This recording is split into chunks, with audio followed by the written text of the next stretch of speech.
So it's been quite a few years since I've really had any interest in anime. The last anime series that I watched with enthusiasm was Gundam Seed Destiny, and that show, gonna be honest, disappointed me so much that I just kind of lost interest in most anime for a really long time. I still would watch the occasional Gundam series, or watch through like some of the OVAs, or some Macross stuff, or whenever a new Evangelion movie from the Rebuild series would come out, I would always watch those, and I'd be enthusiastic about them. But I haven't watched anything new in a really long time. Well, that changed about a year and a half ago when I started hearing really good things about a show called Attack on Titan. It's based on a manga, and so far one series of 26 episodes has been released, and it's currently on Netflix. I believe it's only subtitled, but the dub version is available. There's debate as to the quality of the dub, but I don't happen to mind it.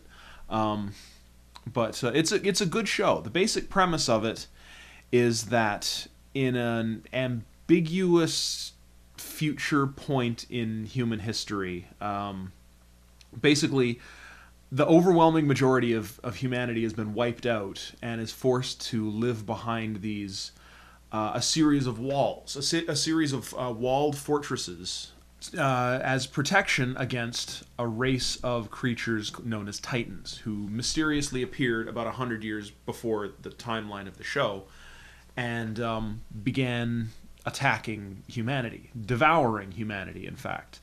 Nothing is known about the psychology of the Titans, nothing is known about their motivations, except that they seek only to destroy humanity, and to destroy them by devouring them. They're essentially human in appearance. They range in height from about 3 meters to, I think, 15 meters typically, with more or less human appearances, though often with grotesque faces, or normal faces with bizarre, distended mouths, or weird, like creepy grins. And they're immensely strong and virtually indestructible. The only way to kill a Titan is by slicing the back of their neck right here in a very, very specific place. And that's the only way that they can be killed. Any other damage to their body, including destruction of their head by cannon fire, they will regenerate, and very, very rapidly.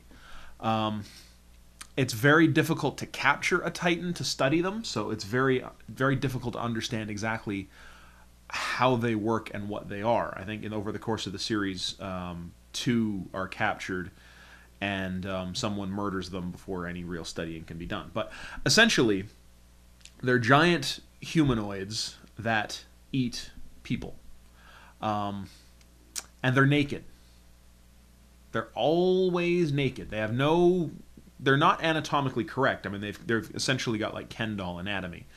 But it's really upsetting. And like I said, the only way to kill them is by slicing the back of their neck. So humanity developed this high mobility tactical gear. It's essentially a cable grapple system attached to their waist, which launches cables out horizontally and allows the user to fly down through alleyways and around buildings, and similar to the way Spider-Man maneuvers. But the animation within the show is simply phenomenal when characters are zipping around like that. It looks spectacular. And that's really one of the highlights of the show, is just the smooth flow of animation. It looks so cool. But they carry these big swords, one in each hand, and there's these big hilts on either hip that store spare blades, because the blades are essentially like a utility knife.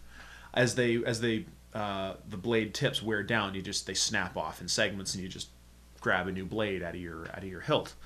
And it's very exciting the way that characters move and the way the action of the show is portrayed. Like I said, this is the first anime series I've watched in close to 10 years, and it's pretty exciting. I was really excited when I found out that Kotobukiya had picked up the model license, and they've released their very first kit. This is based on the main character, Eren Yeager, who is a soldier with the Scout Regiment. Depending on the dub, depending on the subtitled version, there's a half dozen different names that regiment happens to have. I'm just going to call it the Scout Regiment because I think that's what the dub called it, and that's the last version that I saw. And I'm too lazy to look up any of the other versions right now. Now, he is a human, but he has the ability to transform basically at will into a Titan. I believe about a 15-meter tall one. And the first time he does, it comes as a complete surprise to the viewer. And I totally just spoiled that. I'm sorry. But it's very early on in the series. But he's essentially a berserker fighting other Titans. And he just wrecks all their shit. It's really quite amazing. Later on, other human characters that are revealed that can turn into Titans, and we realize that there's a lot more going on behind the scenes than what we know, and that there is in fact someone behind the Titans, and they're not just going out under instinct. But I think the end of the first season, there's not really a lot revealed, and most of the background comes from the manga. And it's hard to say just how different the manga is going to end up being from the series, but I think so far it's been quite faithful. I'm very excited to get a look at this thing.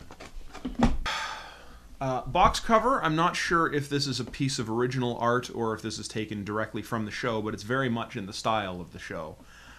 You can get a look at Eren's face. You can kind of see that he's got kind of a grotesque mouth with no lips and just exposed teeth. But I really like the design of this. It's very, very eye-catching. Box side has just some details of the assembled kit.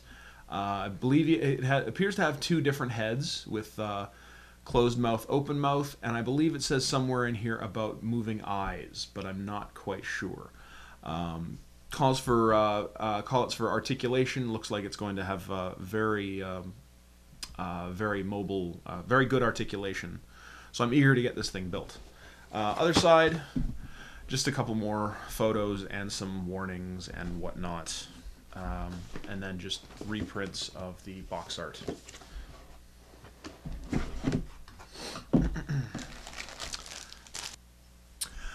First up, looks like mostly leg parts and lower body parts. A lot of good detail. You can see these are the toes. It's got molded toenails. Lots of detail on the feet. Lots of definition in the musculature. I really like that. I'm eager to see how all of this fits together, if there's like a lot of visible seam lines or anything. It's Koto has always been very good about keeping seam lines to a minimum. But yeah, the mold definition looks really, really strong. I'm really eager to get this thing together. Parts breakdown is really interesting. Instead of doing a small number of large runners, it's a large number of very small runners. So this would appear to be part of the forearm, part of the calf muscle, and lower leg.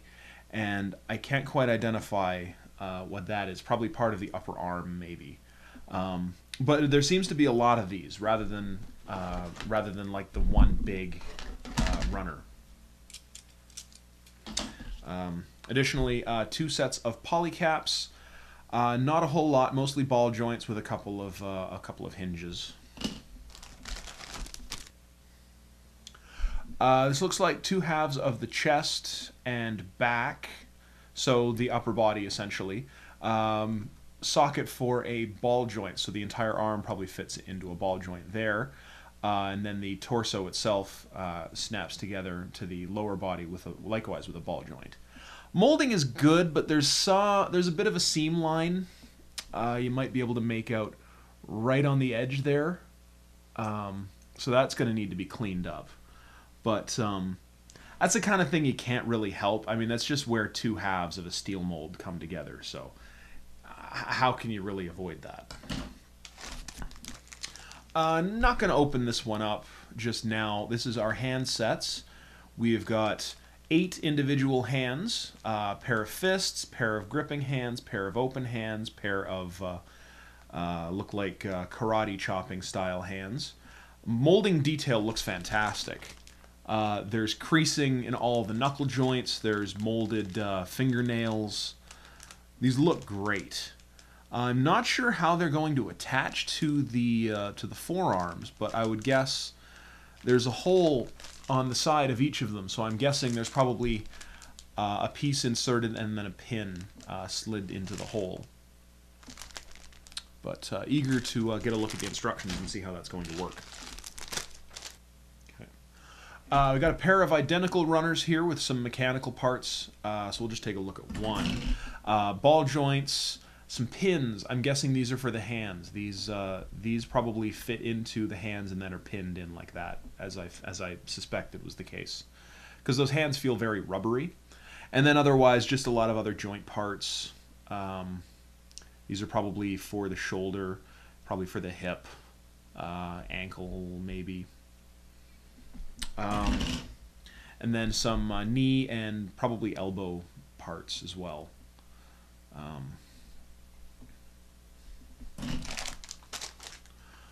And finally, we've got our heads. This came as a surprise to me. I really was expecting these were going to be piece-built heads. I was actually kind of hoping that they would be, because that would have been fun to paint. But they're pre-assembled. They're made of PVC. I can already smell it. But they look great. You can see that he's got pointy, like elf ears. You can see the visible teeth with no lips over them. Long Gene Simmons-like tongue, kind of a punk hairstyle. Real intense expression on both of these. I'm really liking how these turned out. Yeah, that open mouth face, that is just kind of freaky. Lot of detail in there. That tongue really sticks out, but it's all very flexible. It's all kind of a... It's not, I won't call it like normal PVC. It's kind of got some rigidity to it, but it's flexible enough that you're not going to risk breaking any of the fine hairs or the tip of the tongue off, which is a really nice touch. The other head has a more neutral expression, but you can reposition the eyes. First, you just pop off the hairpiece, split the head in half, and if you look inside, there's 2 little rods that can control which direction each eye is set in. So you might be able to see he's got kind of a derped expression there. But that's a really, really nice touch. That's really cool of them to do that. I had no idea when I first heard about this thing that it was going to be designed that way. It's really a neat way to add a little bit of extra character to a display figure. I have a few Hot Toys 12-inch figures, and most of them have what they call the PERS system, the PERS, parallel eye rolling system, which allows the eyes to move in unison by turning a lever inside the back of their head. Now, it would have been nice if this could have had eyes that moved together, but considering the size, I'm not a bit surprised that you have to move them individually. And it won't be difficult to set them together, but yeah, you know, I mean, I'm splitting hairs here. You know, at this size, I can't really complain. That the fact that they even did that at all is amazing. And finally, instructions. Front cover is just a reprint of the box art. Open up, you've got this very vivid splash page. Really shows off the dynamic articulation of the model. There's an image of Eren as a human. This is the kind of outfit that they wear while they're utilizing their high mobility gear. They would, while in combat, they would have these grapple cannons mounted on their hips. They're not very big, but the sheaths are like these long, they're about 2.5 foot by probably 8 inches by 6 inch metal boxes hanging off of each hip that stick out behind them. And from what I understand, those help to balance them while they're in flight and also act as the sheaths for their swords. On the bottom here, we've got character models and some screenshots of Eren as a Titan. Next page, we've got our parts callouts, and then assembly. Unlike with a Bandai kit, which would ordinarily start with the head, since this one doesn't have a head to assemble, or the heads are already assembled, this one actually starts with the arms, which is actually really curious. Normally I expect to start with the torso. So arms, right arm, then left arm, then legs, then your torso, and then final assembly. And then a little bit of information about the assembly and disassembly of the head and movement of the posable eyes. And then finally, back page, we've got a color guide. And this one's showing a fully painted and shaded model kit, which looks actually really fantastic. And there is a socket for a display stand, but it doesn't appear to include one. So that's a little bit of a bummer, but you know, considering everything else this thing does for the price, I'm not disappointed that it doesn't have a stand. I just discovered that both heads actually have moving eyes.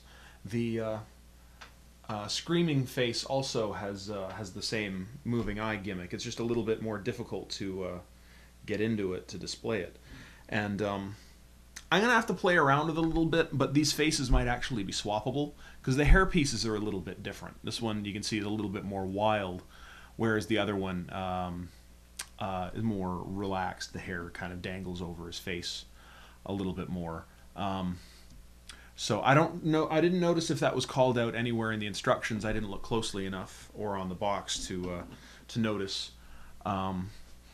But that's a really nice touch that they included the moving eyes in both heads. Now, I'm really excited to build this thing, and I know how that sounds. You know, being excited about wanting to build a model of essentially a naked man. I don't care.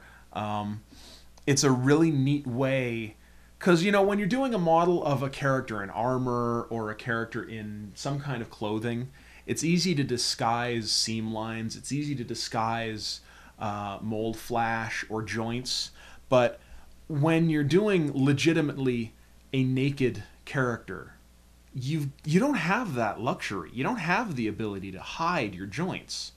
You know, so you've got to really throw your A game at engineering this thing in order to conceal as much as you possibly can. And this thing looks really fantastic. Just looking at these pictures on the box and on the instructions, like, it looks really great. I'm really excited to build this thing. So I'm going to get started on it today. I don't think it's going to take me very long. It doesn't look overly complicated. But yeah, I'm gonna try and get it done by this afternoon, and then I'll post I'll do a build-up video, like an assembled kit review, probably in a day or two, provided I find the time. I've actually got a lot going on this week, and a party to plan for next weekend, so I don't know where I'm going to find the time actually to shoot another video, but we'll see. I'll get it done sooner or later. I know I said the same thing about my the Bandai Master Chief that I did an unboxing of a couple months ago. I know I said I was going to do a kit review of that, and I never got around to it. I feel kind of lousy about that, but hey, you know, I did the Batman, and they're not that different. But anyway, this thing, however, I expect to be very, very different from both of those. So I'm eager to get a look at it and get her built, and I'll get back to you as soon as I can. So thanks everyone out there for watching, and happy modeling.